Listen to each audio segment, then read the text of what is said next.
Hi everyone, and welcome to day 2 of my holiday card series. Today, we'll be making a Snowman shaker card. To start, I'm taking a piece of light gray cardstock and embossing a snowflake border using a frame template I made. I'll include instructions for that on my blog, but pretty much, I die cut the same shape 4 times and then glued the outside pieces together. Next, we'll be using 2 circle dies to cut a ring out of a white paint sample card. We'll be using the ring for the snowman's body and the inside circle for his head. Now with the smaller circle die, we'll make the hole for our shaker card. This is going to be his body, so we want to position it low enough on the cardstock to leave room for his head, but not cut off too much of that nice snowflake border. Okay, all of our die cutting is done and it's time to decorate the snowman. To make his hat and eyes, I'll be using Stampin' Up's Owl Builder Punch and another paint card. I'm using the chest piece in gray for his hat and the medium circles in black for his eyes.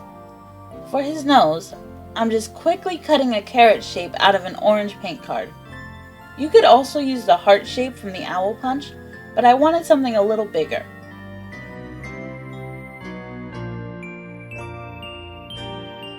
Then, just snip the top off the chest piece in a straight line and we have a hat. I'm using Ranger's Multimedia Matte to glue these pieces down since it won't show if I put too much. This is my favorite glue for assembling small pieces like this. Once the eyes are glued, I'm putting the nose down slightly covering one eye to give his face a little extra dimension. Then, to give his hat a little bit of extra detail, I'm using a silver gel pen to draw a ribbon and separate the crown and brim. For this card, I'm using the small circle shake it pouches from Impression Obsession. I just got these things and they are amazing. It's a small plastic tray with adhesive on the edges and it makes shaker cards so much easier. I have some glossy accents on the side of my craft mat and I'll be using that to glue down the ring we die cut earlier and cover up the edges of the shaker pouch. I found that the glossy accents work much better for this than the multimedia matte. That's okay, but I do like to wipe around the area with a baby wipe after, because any glue that seeps out will be very visible. I've glued on the hat with a bit of that leftover glossy accents, and I'm just adding a tiny bow to the ribbon for more detail. For his mouth, I drew a small smile with pencil and then used a black pen to draw some messy dots along the line.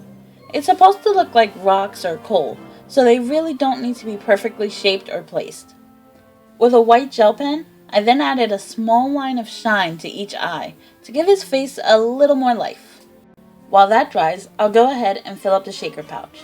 I'm using white and light blue glitter to look like snow, and a few sequins in the same colors.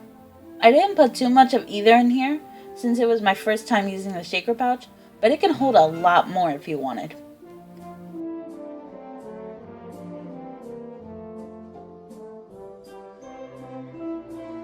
Once we're done adding our shakeable things, we can close up the pouch. I'm using some scrap white cardstock and glossy accents to do that. Make sure you put a good amount of glue on the edges of the cardstock so none of the glitter escapes.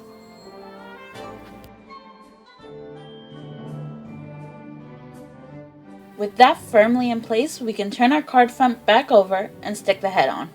I used a couple foam squares on his head for extra dimension.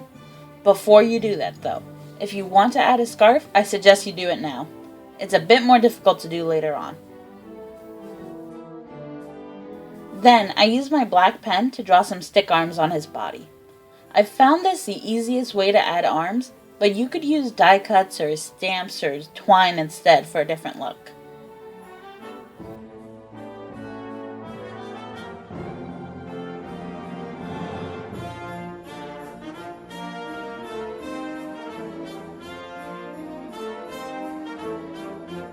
Next, I'm using some washi tape from 3M Scotch for the scarf.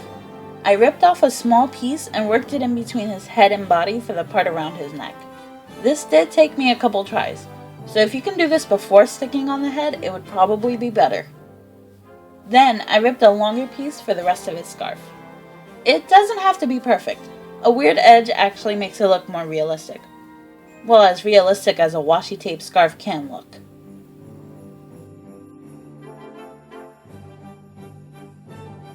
For the inside of the card, I'm going to use this Happy Holidays stamp and heat emboss it using Versamark ink and silver embossing powder.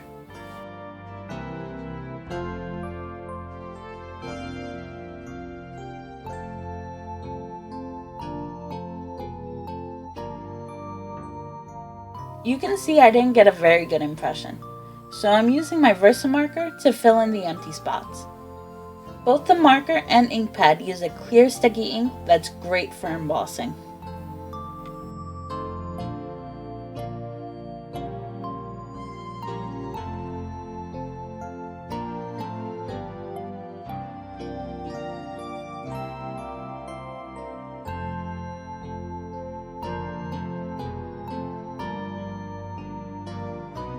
Once the embossing has cooled down, it should only take a few seconds, we can fold close the note card and glue the front of the card down. I'm using strips of double-sided tape, and it's probably my favorite way to stick a card front on. I bought this tape in the craft section of my local dollar store, and it holds really well without adding any bulk or bubbles the way other adhesives can. Once we add enough tape, we can pull the release paper off and press the card front to the center of the note card. I've trimmed the cardstock to have a bit of a white border on the sides, but you could arrange it however you like. And that's the card! Thanks for watching. Please like and subscribe if you want to see more.